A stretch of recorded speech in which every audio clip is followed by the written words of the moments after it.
Hello everybody, welcome back. Today as well we have got to another video. In this video I'll show you how you can edit a TikTok video after posting.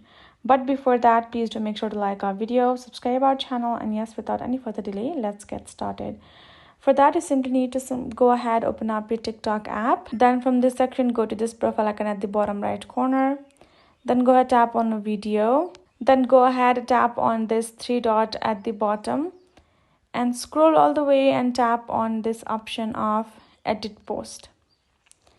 Once you do that, you will be able to simply edit the caption. You can edit the cover. So yes, this is the option available that you have to go ahead do that. But if you want to entirely delete this post, so then what you need to do is simply need to go ahead, go back and try to delete the post. So let's see, tap on delete, tap on delete. You can do is you can go ahead and simply go ahead download this particular video. Once you have downloaded the video, you can go to this plus icon, add the video from your gallery, and then you can go ahead and re-edit that video and repost it.